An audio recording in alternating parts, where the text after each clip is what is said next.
Behind every amazing flavor is an amazing human who has perfected their craft.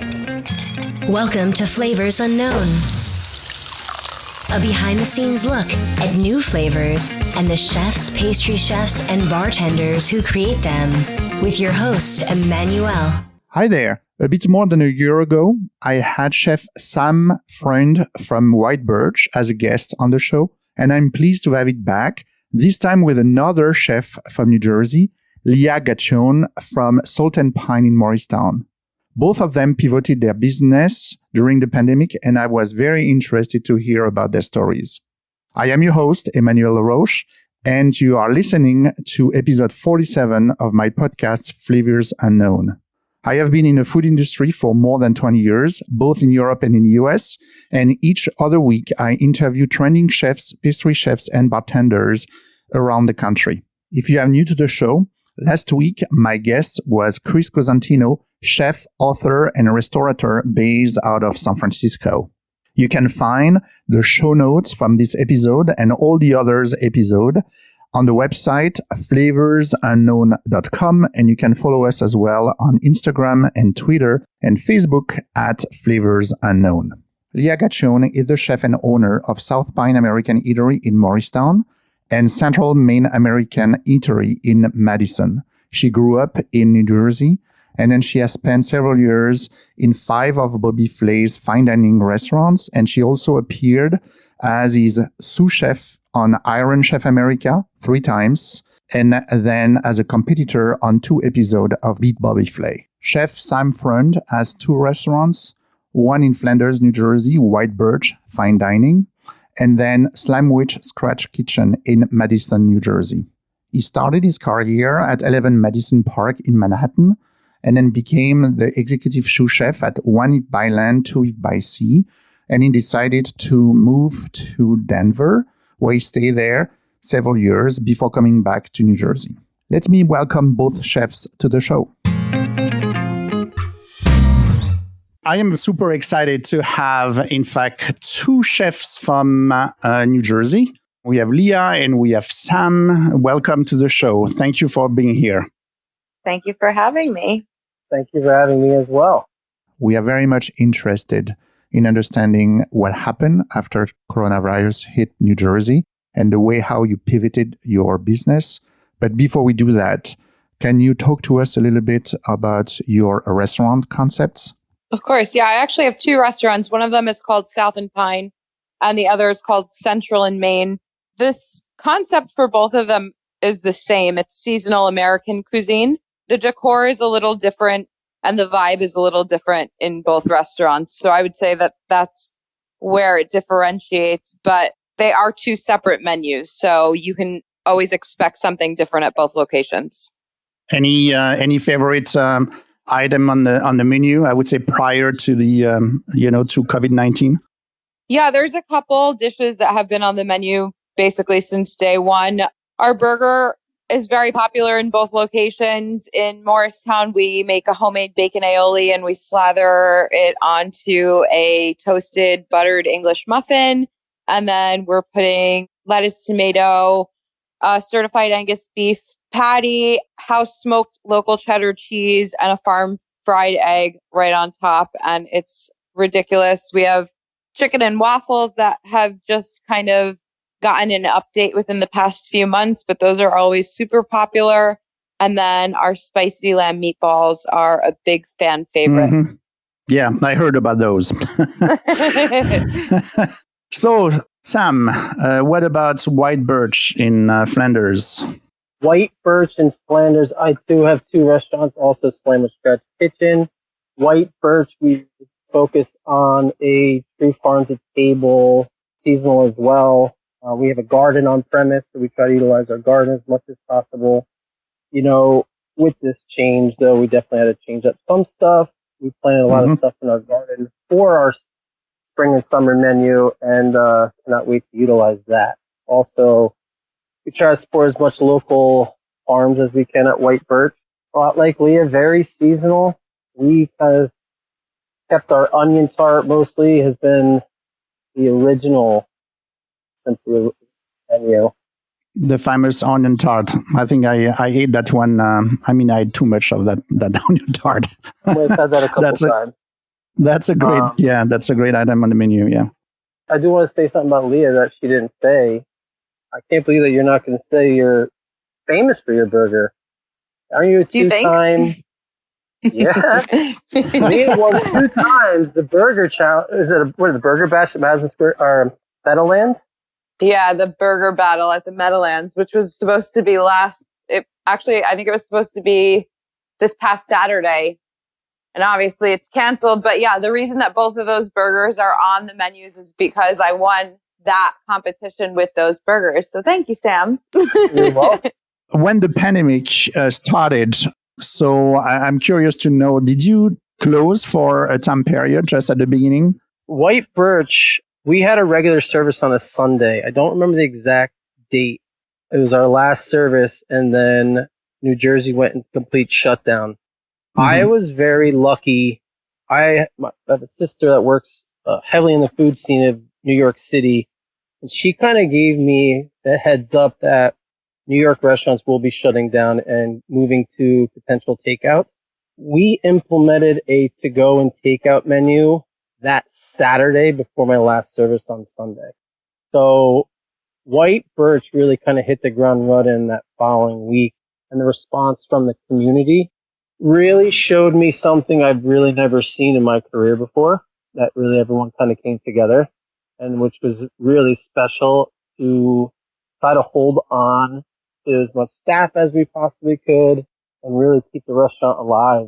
And I think that without that community support in any restaurant, we potentially might have failed and would have had to shut down and relaunch everything. So, it's up to the chef to make the food, but it's also up to the patrons to really come in and give us a shot, which they really did.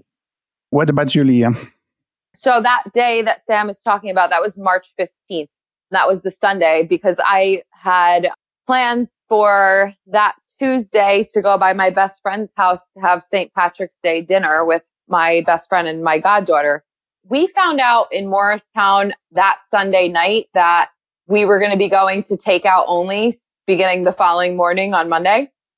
And then that afternoon, we found out it was statewide.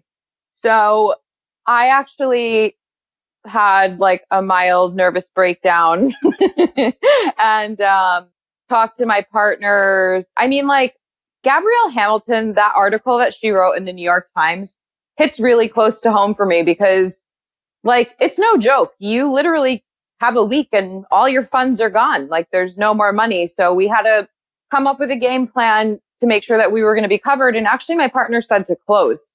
And so that Tuesday, March 17th, we closed.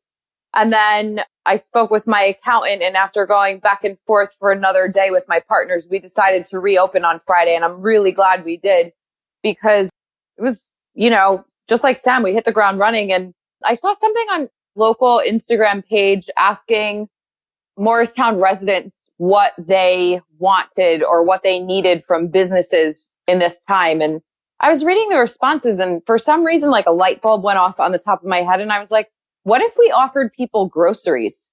And so we started this grocery program called South and Pine Market. We started it 2 days a week. It was so successful that we actually bumped it up to 3 days a week.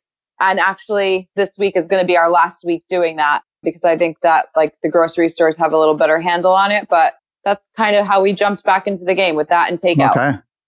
So it was, in fact, very, fast. I understand it was probably an emotional, roller coaster for both of you, but you reacted pretty fast, because you're talking about a week or not even a week, making the decision, to reopen and to pivot your business, to deliveries or curbside pickup. So what was the milestone to make that, the decision, and how do you implement it?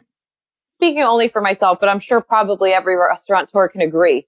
When you put your whole life savings into your business and that could be taken away from you so quickly, you have to be able to think on your feet, and you have to be able to make quick decisions and think how am I going to make it through this? So I think the milestone that pivot so quickly. It was like the fear of losing everything. And I was like, we just need to figure it out. And then like this business, it's kind of like everything happens on the fly. So like we just figured it out on the fly. Like we were like, we're going to make it work. The first night we were back was a Friday. I had only one person in the front and one person in the kitchen and myself bouncing back and forth. By 2 p.m., I had to call in another person to work in the kitchen. And then again, by 6 p.m. same day, I had to call one more person in because we couldn't keep up. It was just like insanity. I felt like it was like worse than like a normal Saturday service. It was so busy. Every time we made an error or failed at something, we would fix it very quickly and we wouldn't make the same mistake again. And you know, that's what we do. That's this business. Yeah, you know, she just nailed it. You don't really have time to think. It's more of a reaction. And it's just like you gotta give it a chance. I think you have to give yourself that opportunity to keep going. But agreed, like I'm only speaking for myself too. This restaurant is hard enough when we were open like full swing. And for this to happen, for so many different things to be thrown at us, even now, these rules and regulations, we have to adapt on the fly. And that's it. I mean, there's no time to, I think the saddest thing, this isn't my milestone, the saddest thing was to let people go because you build these relationships and it's like you can only keep so many people. And it's not like, at the end of the day, though, this is a business and you have to keep striving to perfect your business. And same, you know, I talked to my partner and he wanted to also close and I said, absolutely not. I said, we will be ready to go. We have a menu. You have to give yourself the opportunity. And if you don't give yourself the opportunity, I don't know, like you never know the outcome. Right. But I mean, we have seen a lot of restaurants that, in fact, decided to close, and some, you know, a lot of them, and some people made like the same, I would say, thinking, like the way of thinking that you guys did, and then they realized that I've heard so many times, you know, chefs telling me that they realized that the math was not there, that in fact it won't be, you know, profitable enough, you know, for them, and they decided not to do the, you know, the takeout and delivery. So why was it, you know, different for the two of you? You know, honestly, every restaurant's their own identity. So, I mean, I can't think of what Lee is going to do or, you know, I mean, my heart broke for so many people who weren't able to do it. And it still does. Some of the great restaurants that I would love to go to are still trying to figure out outside seating. It's not like, I don't think anyone wanted this to happen or to close. I mean, this was pandemic. It's just like, it's just sad. And it's like how quick everything came. Again, you just have to react. And some people are able to do it, but honestly, some people just aren't able to do it. And I think if we all could do it, there's no doubt in my mind that any entrepreneur in this industry wouldn't go for it if they couldn't.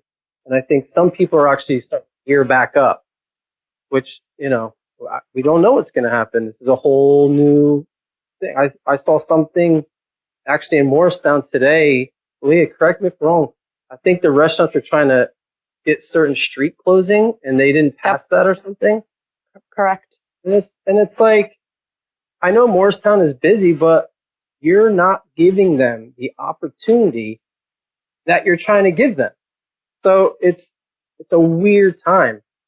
And like I said, I wish we could all open at the same time and go have these events and celebrate together, but Sure. But was it a question of safety as well? Because I heard or read, you know, a lot of chefs saying the fact that they felt that it was not, you know, safe enough, both for their customers as well as their employees. So they made the decision to close for a certain period of time. So how did you manage, guys, you know, to cover that part? Yeah, I think that there were certain restaurants that opted out of this because they have families at home or they, you know, have to take care of their parents or for whatever reason they didn't feel comfortable. I live alone. Actually, I live with my dog, Luna. She's my fur baby. And my staff is mostly like younger, healthy, you know, workers, and they all live on their own or live at home with their families. And in my mind, I was like, we have to at least try, because if we don't try, we'll never know. And I feel like, I hope that this doesn't come across the wrong way, but I feel like we have a little bit more steam since we were going the whole time. And we didn't just pop back in when we got the PPP loan. 100% agree with that. And again, I'm not trying to knock anyone either, but I do 100% agree with that statement. I really do. I'm like, listen, it's very scary. I'm not going to lie. We put a sign on the door. We're not allowing anybody to come into the restaurant unless you're making a delivery. I'm not accepting any cash. We're having by the way, I would say other than the healthcare industry, restaurants are probably the most sanitary place with the most sanitary practices that you could find.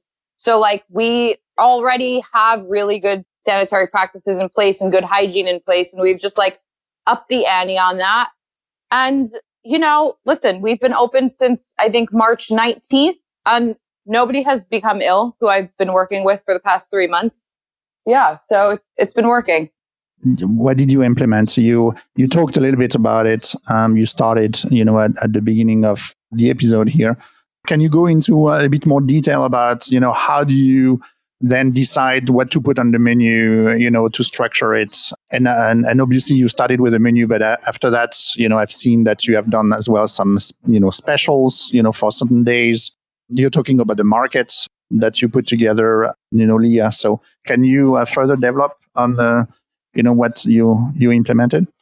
Yeah, totally. So we started with a market. We did that 2 days a week, and then we upped it to 3 days a week because we had such a high demand for it. When we opened, of course, we opened with a very limited staff. And so I wanted to downsize the menu so that it was manageable. Before the pandemic hit, we had 8 apps, 5 salads, 13 entrees, and 4 desserts. And we bumped it down to 2 salads, 3 apps, 5 entrees and 1 dessert. And little by little, over the past 3 months, we've kind of built that up. I have this other idea that I'm kind of testing out with a new section on the menu, which is our grain bowl section. And we created basically 4 grain bowls. You could either do rice or quinoa, and there's different toppings that you can get on them. People love them. They won't stop ordering. I don't think I could take them off the menu now, but it just is proving to me that little idea that I had could work. So now I'm going to build off of that. And then I also thought that people wanted a little bit more bang for their buck. So I started doing Fry-Yay, which is fried chicken Friday. Now that it's summertime, we changed it to a fish fry. We do Sammy Saturdays, that every week we're doing a different sandwich special on Saturdays. And then on Sunday, we're doing our Sunday supper series. And, honestly, I feel like I'm working harder than I have in a really long time, but I'm having a lot of fun. It's fun to cook something different all the time and not just do what's on the menu, and play and experiment and get feedback from people. I don't know, there's a certain thrill that comes with it. And then your customers, love it. They're following you into your approach with your different, special menus and special themes. Yeah, we have some diehards that order every Friday, or they make sure that they get every Saturday. And we were on the patio, trying to figure out how far apart we need to put the tables the other day. And some woman was like, "Oh, are you that girl who owns South and Pine?" And I was like, "Yeah." And she's like, "I love what you're doing." And I was like, "Oh man, that is just, you're going to make me cry, lady." It's nice to see people really engaged and supporting. It's really moving, because ultimately, the success of our businesses is in their hands. And people really need to understand that and keep doing what they're doing, because if they weren't, I don't know if I would still be here today. And what kind of a menu did you put together, Sam, at White Birch? So, obviously we had not a full walk-in, but a walk-in full of food. So I tried to design, I went more comfort too. I kind of switched up, not everything. I went more comfort and not too what I was used to, the high-end stuff, which I haven't done in a long time. And I agree with Leah. I have not worked. I mean, when this all started, we were getting smoked. We could not keep up. We were there till 10:30 at night doing dishes. I'm like, this is crazy. And we only had 2 of us in the kitchen. Very similar, I wanted to see what people wanted. We got that word comfort. And don't judge me, anyone, but I grew up on like meatloaf, and potatoes, stuff like that, and Johnny cake. So I was like, you know what? Let me bust out some old stuff and see the response. And it was crazy. My location's a little bit different than Leah's. I don't have foot traffic. So I was doing dinners more to feed 4 to 6 people. The crazy thing, Leah mentioned fried chicken, and we put a fried chicken on. The amount of fried chicken that people eat is ridiculous. That's all I'm going to say. The kicker is, though, fried chicken is one of my favorite things in the world. But we've made so much fried chicken. I'm not going to eat a piece of fried chicken for at least another month. I mean, fried chicken. But you're right, it's comfort. And fried chicken. So you can't get it wrong. I mean, but again, the support. I mean, that's what it's about. So have you put a special menus Leah, in place for something? I switched it up every week. I would go authentic and do some Asian influence, and I would do Spanish influence. Every week we changed it up, and then we try to get a response back again to see what people really wanted. And what did they want? They wanted the fried chicken. So we brought the fried chicken back a couple times. I didn't want to sit on a lot of food because we went through the whole walk-in, the freezers and everything. But then when, we started getting pretty busy, so we had to come up with new ideas. I had to bring in 2 more people because we could not handle it. Because, at the end of the day, you still are trying to provide great service, even though there isn't service, but you still want to make sure everything's on time and stuff like that. And we kind of, the first or the second week, we failed at that. And I wanted to bring people in to make sure people still got that experience. So, Leah, back to you. I'm very interested into your, special menus. So you had your, toned down, you say, first menu that you put together. So how did you come up with, those ideas? What was the source of inspiration, for you to come up with those, special menus? I mean, this might sound I don't want this to sound arrogant at all, but it's very rare that you're going to get your entire meal actually cooked by me. So it was kind of I was catering to people's personal dinner parties at their houses. And the way that I cook at the restaurant is just how I would cook for myself at dinner. It's, really good quality ingredients, super seasonal. And so whenever I'm inspired, most of the time it starts with what is in season right now. That's where I want to start. So I think one of the first ones that we did, it was soft shell crab season. It was the first week, and I was like, we need to give people soft shell crabs. You know what I mean? You can't find those at the supermarket. And we sold a ton of them. And I did it with beautiful Jersey hothouse tomatoes and white beans that were stewed down with chopped up ramp tops in them. So it was really just nice and bright and fresh with these sauteed soft shell crabs on top. And that's always where it starts for me. For instance, this Sunday, what did we do last Sunday? Is it funny that I can't even barely remember? This Sunday, we're doing. It's terrible. This Sunday, I was whatever, Father's Day is right around the corner. I haven't done any beef Sunday suppers. So I'm doing a really lovely marinated flank steak. I'm going to do a ton of seasonal grilled veggies, zucchinis, local mushrooms, maybe some grilled potatoes. We'll see what's looking beautiful. And I'm going to do a dark chocolate cream pie with toasted marshmallow and homemade graham cracker crust. Okay. Because, summer. Yes, right? Summers. And then all the dads now they have to go, ride a bike or run somewhere to lose all the calories. It's all about balance, baby. All about balance. That's how you got to keep that chef bod going,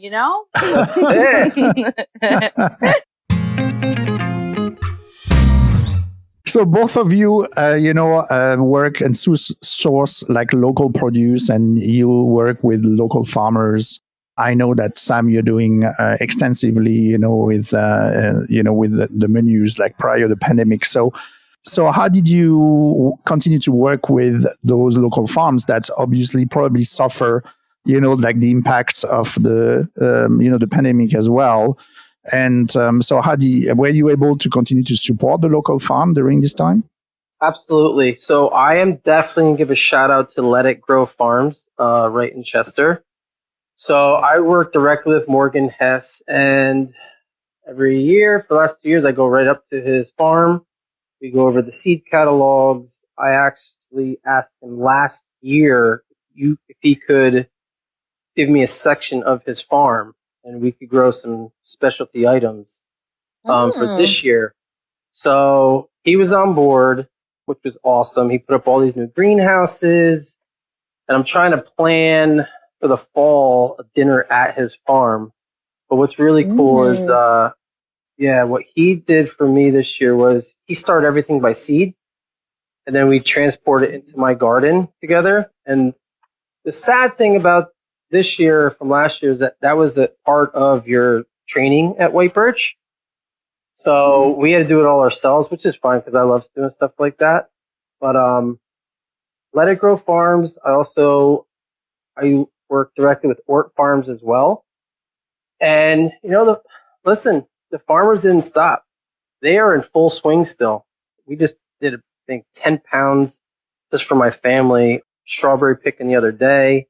I brought some in to work today to mess around with some stuff for the new menu. So, I mean, the farms are starting to pick back up.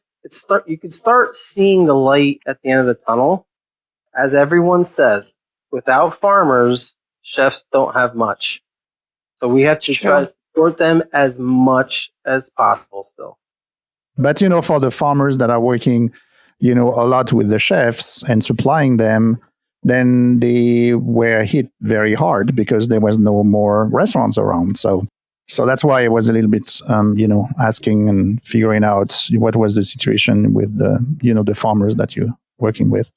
And what's the situation for you, Leah? So on your, the market that you have, like the produce are coming from local markets as well? Yeah, coming from local farms, I actually do a lot of business with Oliver Gubenko from Harvest Drop.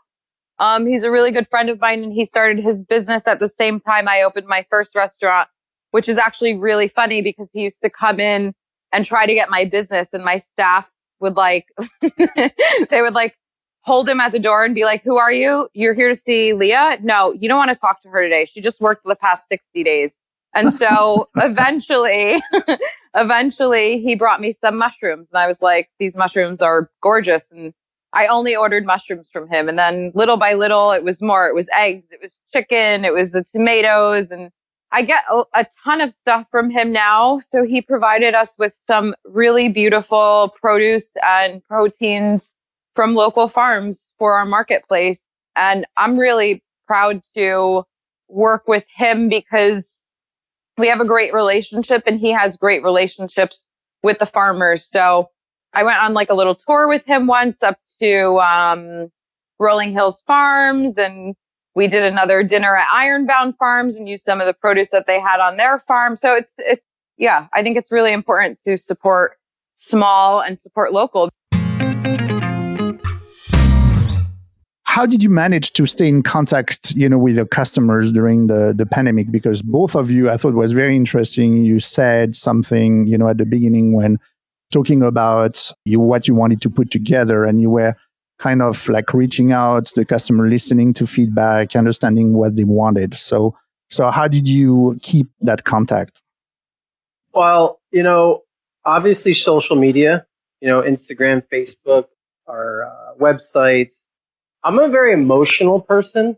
So anytime I try to speak publicly, for some reason I get upset but out of joy, where Leah will post a video every day, and I can't do that because for some odd reason, I get so built up with the emotion, and I'm trying to work on that. But also when anybody were pick up our orders, I would make sure I'd be out there waving, thanking everybody. We had so many repeat customers. I'm trying to figure out something to do for our repeat customers throughout the last 3 months, whether give them a nice White Birch apron or just something of that sort, just to give back to them because they've given so much to us. And you have to engage. You have to constantly engage in some type of way. And my way was pictures, email blasts, and like social media. I did put out one video, but like it built me up. I had like 2 glasses of wine. I was like, oh my God. So it's like this whole thing. That's so funny. It's crazy because you know why? I'm the type of guy in the kitchen that will dance, sing in front of anybody. But when it becomes something personal to me, when I like my career that I've given my all to, the emotion just comes out. Becoming very emotional, yeah. And I can't help it. Even like my 1-year anniversary at White Birch, I'm talking full blown crying in front of people. And both of you have Italian blood, you know. So here you go. Half Italian. That's right. Exactly. So just social media is huge. That's what I based all my stuff on. What about you, Leah? Yeah, I would say, I think that I already knew that social media was a powerful marketer, but like now that we're like so heavily involved with using social media to promote what we're doing, like it is mind blowing how powerful it really is. For one of the Sammy Saturday, it really is, right? And like, it's cool now too that you can like put up questions and ask people things. Like we were like, what do you guys want for Sunday supper? And people responded, and we pulled some inspiration from that. But like, it's nuts that we posted this picture of a soft shell crab sandwich and like the next day we sold 70 sandwiches and we were 86 by 5 o'clock. Like to me, that's mind blowing. Like 70 sandwiches from 12 p.m. to 5. Like I was just like, what is happening? But it shows you, that you really can reach a lot of people very quickly. And like, if I see something good on Instagram, some good food, I'm like, damn, I'm going to get in my car and drive to Brooklyn because I need that ice cream in my life right now. So like, I get it. I know. I was one of those people that called for the soft shell crab. They were 86. No, really? No, I'm totally kidding. Oh my God. I felt bad. Some people were upset. Some people were upset. Well, they are upset, but they have to think of it like, listen, this is a great thing for us. I saw that picture she's talking about, and I thought, too, like, what a great idea.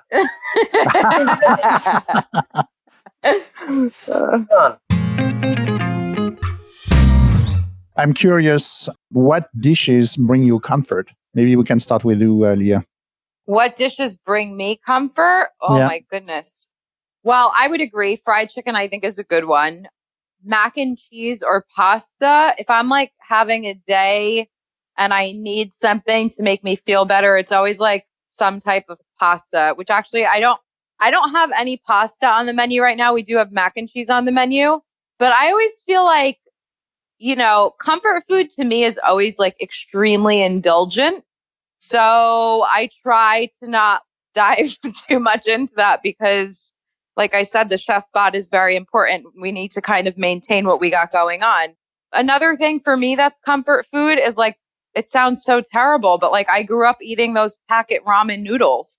Like I love those. If I feel sick now, if I feel like I'm getting a cold, I'll stop at 7-Eleven and get one of those. And I feel like it just makes me feel better. I grew up my mom was a single mom.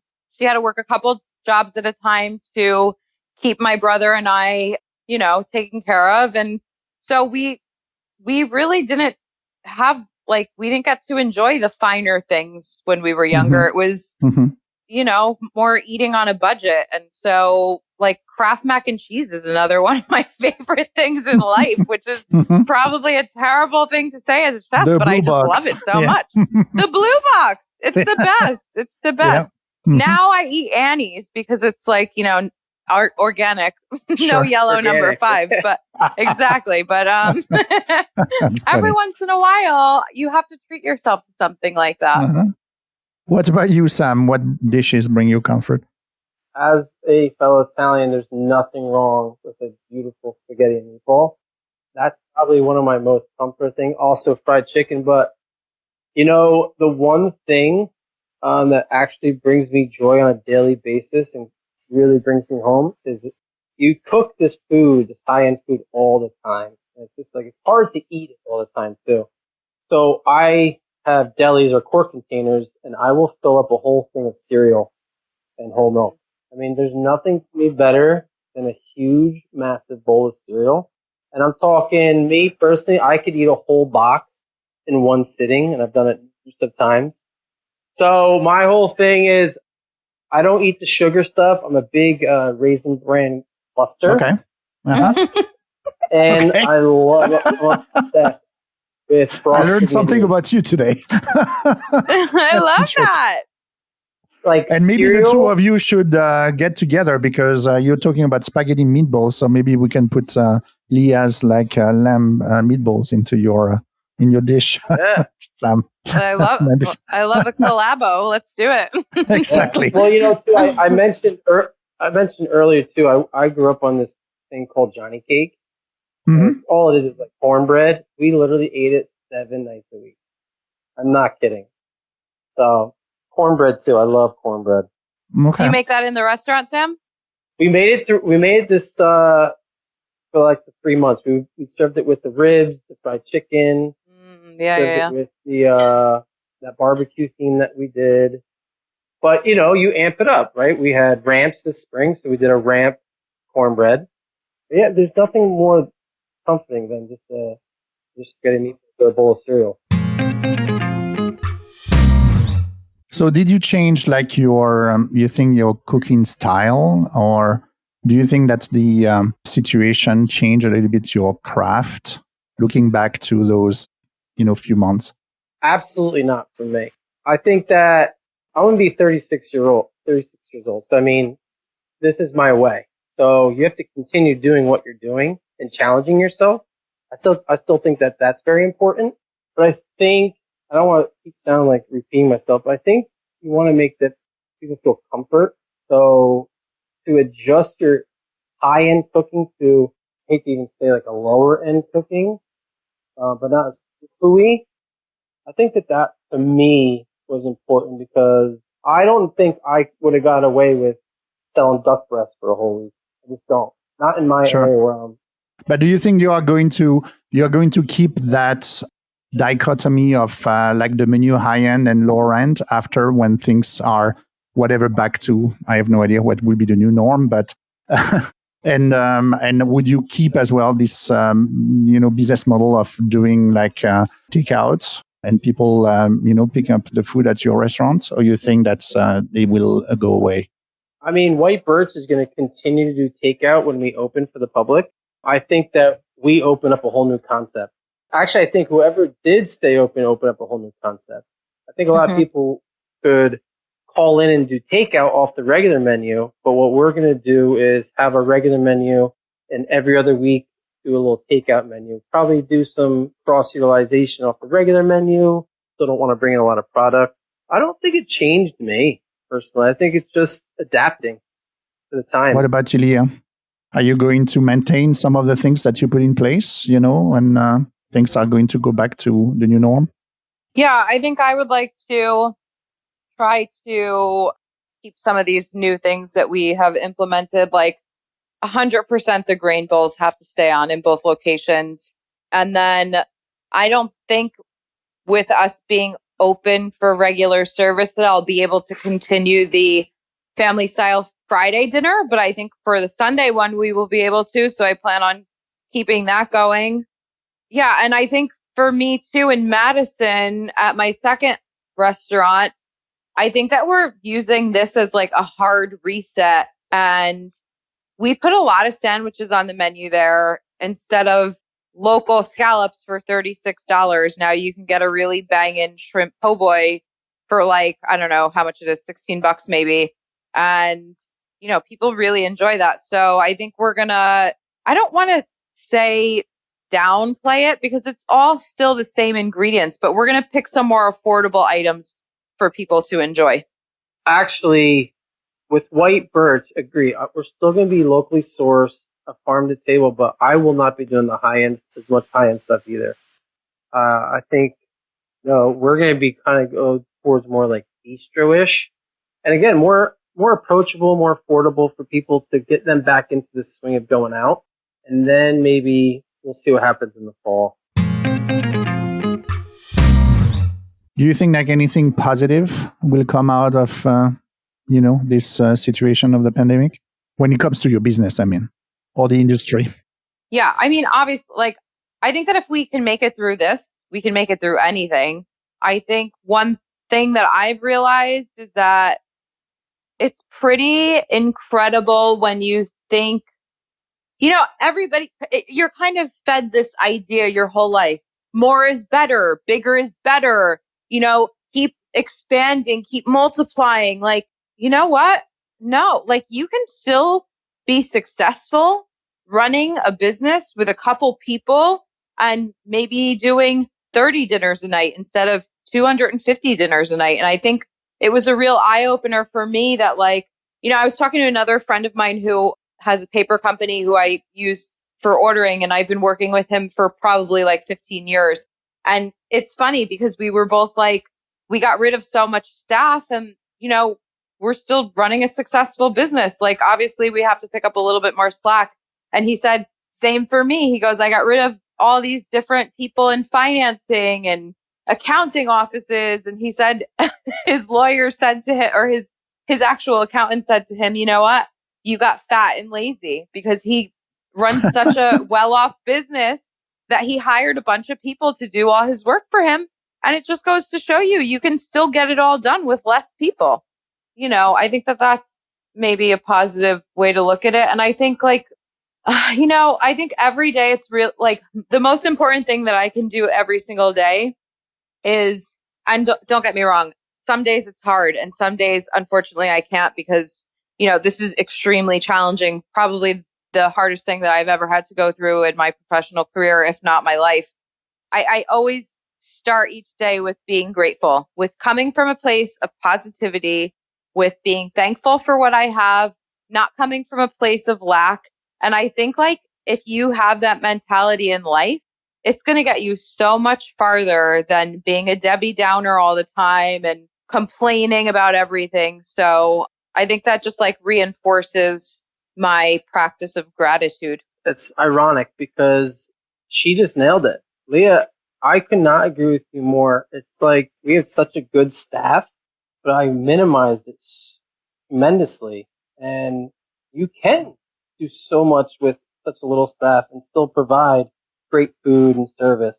And, it's unfortunate some people won't be coming back, but as I said in the beginning of this is a business and we want to survive. Another thing too is, I always say this thing with gratitude and everything. Someone always asks me, how are you today? I always say, well, I woke up today, so I'm in a good mood. So it's like, I woke up today, I'm in a good mood. I think that's how you have to really look, because you don't know what's going to be thrown at you. I mean, look what we all just went through the last 3 months.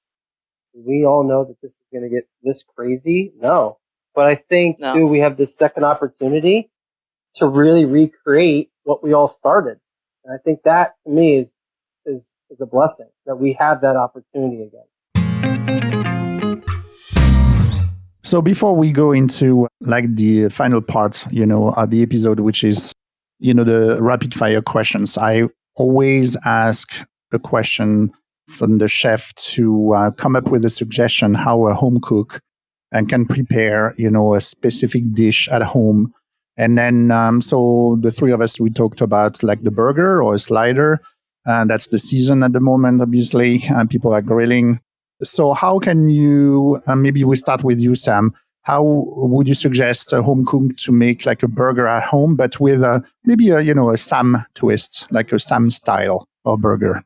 Ooh, well, how I cook a burger at home, I like to have a nice burger, heavy seasoning on one side and sear it as far as I can on a steak, so it builds that crust. Mm-hmm. What kind of seasoning do you put? So I have a little seasoning that I made, and it's ground fennel seed that's toasted, salt, pepper, and dried thyme. Season it like that, and then sear it up. And then I'm very simple. I'm a huge Swiss guy, so I bring in Gruyere cheese. Okay. The French higher-end Swiss, and keep it simple. I know that one. Lettuce. Know that one. Yeah. It's lettuce, tomato. If you can find local lettuce, it's great. Heirloom tomatoes are coming, especially in New Jersey, which, Jersey tomatoes. Yep. Now, if you were a huge fan of Slamwich, we used to make this red onion jam. It brings this sweet tart That's to nice. to the burgers for balance. You could even Google a recipe for red onion jam, but that's pretty much sums up my burger. And you can't go wrong with a Martin potato. And do you put like any, if you don't use the sweet onion jam, do you put any like sauce in there? I do not put ketchup on my personally. This is a personal thing. I am any a mayo base? mustard Mayo. guy. Okay. Mayo mustard on my burger. Any pickles? Any kind of Nope, no pickles. Things like no pickles. Okay. Those are pickles on the side. Okay. What about you, Leah? How do you prepare? Do you suggest to prepare a burger with, There you go, Leah. Leah style? Now you're going to make me give you all of my secrets. Yeah. I can't wait for this. This is why I had you on the podcast. Just I'm totally kidding. That's so funny. Just one secret. It doesn't have to be all your secrets. I worked at a restaurant a long time ago. I was maybe, 21, maybe 22. And it was a restaurant. And yeah, I know. That's another conversation. Anyway, a couple of years ago, I worked at this restaurant in the city, and they had a double cheeseburger on their menu. And I thought that the burger was really good. And the reason why it was really good was because they had a vinaigrette that they tossed the lettuce in. And so that kind of always stuck in my mind. So for me, I love to toss the greens in a vinaigrette. I feel like the acid wakes up the burger because like the beef is so kind of rich and fatty that it cuts through it, and it also brightens the whole thing up. So I would say that for me is definitely put a vinaigrette on there. Full disclosure, I actually hate mayonnaise. It's probably like my worst food fear. Unless, unless you are making it in the restaurant. So like we make all of our aiolis outside. So I love like an aioli. Like in Madison on the burger, we have a French onion dip aioli. It is effing delicious. It's so good. I think an aioli for me, and I like a toasted bun. And I think it depends like what kind of burger are you having? Maybe it's on an English muffin that's toasted. Maybe it's on brioche, nice and soft and buttery. Maybe it's like a really hearty burger and you need it on a Kaiser roll so that it could like, you get a nice little crunch on the outside, but it's holding everything on the inside. I think it kind of depends what your burger has. But I think Sam got the most important thing right. Getting a hard sear on that burger, seasoning it liberally, and cast iron that little baby. Get away from the grill. Get away from the grill. Sear that puppy on a plancha and you're good to go. So that being said, I treated myself this year to a 3-foot flat top to my house. Ooh. I kid you not. Wow. Inside? It's outside propane. And I kid you not, it's unbelievable. I recommend every chef get one for their house. Hibachi, breakfast, unbelievable. I love that. That's great. Okay, cool. Okay, so let's finish with a series of rapid fire questions because you guys have been very patient with me. You stayed quite a bit, on the recording here. So are you wine or beer? Wine. Both. Rosé all day right now. Rosé all day. I'm drinking a rosé right now. I have rosé in front of me as we speak. If I didn't have so much last night, I would be having one right now too. So because of your, both of you, of your roots, are you pizza or pasta? I'm pizza. Pizza hands down. Okay. I'm going to say pasta. I have to have pasta. Okay. That's a good one, Manuel. That's a good one. Yeah, that's a good one. Looking at your current menu, not the one you had before, your current menu that you have, what's your favorite dish on your current menu? I'm going to go with the grilled salmon. We just changed it up. It has like a Korean barbecue glaze and it's over kimchi brown rice and it has just a really nice fresh cucumber salad on top. And I think it's delicious, nutritious, satisfying. I love it. Sam. Right now, my favorite thing on the menu will probably... This week I don't have a menu because I'm closed. So last week I would say... Okay, Sam. Okay. The week before. I'm going to go with halibut fish and chips.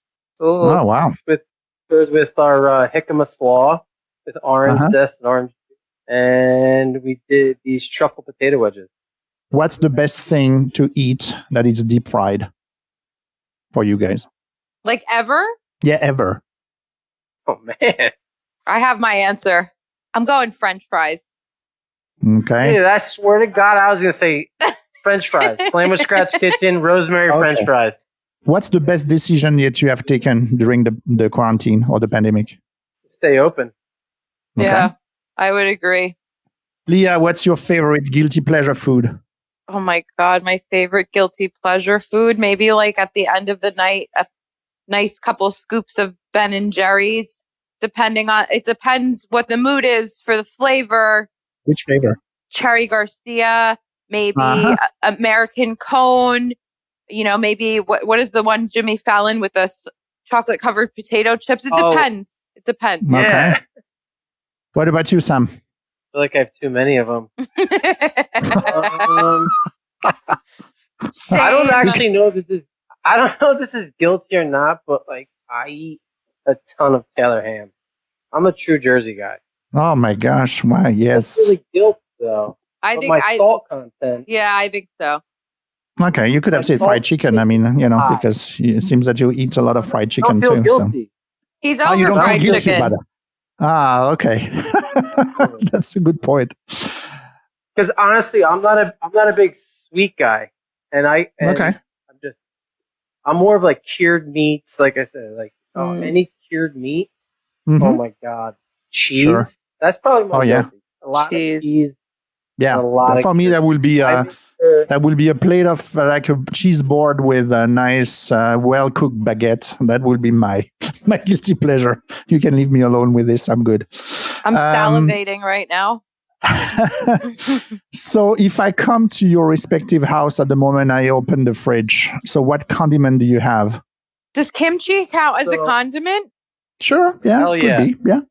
Kimchi. Okay. Kimchi for you. And what about you, Sam? I'm obsessed with horseradish. Okay. So I have a homemade horseradish mustard aioli. Oh, wow. I put on everything. Okay. Like, can we put it on the burger? That sounds good for a burger. Definitely yeah, exactly. Put it on a burger. Well, thinking. And probably a couple IPAs. So now, last questions. What's your biggest pet peeves in the kitchen? Where do I start? That's the last question. You're free after that. I hate when people don't answer me. Oh my God. I hate when I have to ask the same thing twice. It's my biggest pet peeve. I think mine is, I don't mind if people are late, but I have a thing, if you're on time, you're late. So you need to show up 5-10 minutes early, at least 5 or 10 minutes. But you're sure your DNA background is Italian? I think it sounds German to me. Italian and German. Okay. So, but like, I have no call. All you have to, it's communication. Just all you have to do is call. And so many young people these days just think it's okay. Yeah. But it's not okay. Okay. So communication to me really drives me crazy. Okay. Or absence of it. Yeah. So both of you, thank you so much for being two guests, on the show. Thank you, Sam, for reaching out to Leah. You to have her joining our discussion. That was fantastic. Thank you guys both. Thank you, Sam. Thank you, Emmanuel. Oh, honestly, I have such respect for Leah, like beyond what she does, her capability. She is so talented. She's the first person I thought when we started talking about this. Yeah. Only because I always see her from afar. Yeah, I just thought that she would be great. Well, the feeling is mutual. I'm so proud of you, Sam. I'm so proud of what you're doing. And I mean, like, look at us. Exactly. And open and running. I hope you love this episode with the two chefs from New Jersey who pivoted their business right at the beginning of the quarantine. If you did, please share the podcast Flavors Unknown with a friend or a colleague. It will take you only 2 minutes. I know I repeat this every week, but this is really important because word of mouth is the best way to add more listeners to the show. You can find the show notes of this episode on the website flavorsunknown.com. Please follow us on Instagram, Twitter, and Facebook at Flavors Unknown. In 2 weeks, my next episode will be a very special one. I am a member of the CMO Club, which is the Chief Marketing Officer Club. I was supposed to be at their South by Southwest Clubhouse in March in Austin. I should have recorded a live panel discussion with my dear friend, Chef Andre Natera from the Fairmont Hotel. We are going to focus on leadership and more especially on how can managers learn from top chefs about leadership. Make sure to subscribe to the show because you do not want to miss that episode. I see you in 2 weeks, and until then, remember that people who love to eat are always the best people. Thanks for listening to Flavors Unknown. If you enjoyed this episode, be sure to leave a review. Find the show notes at flavorsunknown.com. And if you want to join the Flavors Unknown community, search Flavors Unknown on Instagram and Twitter.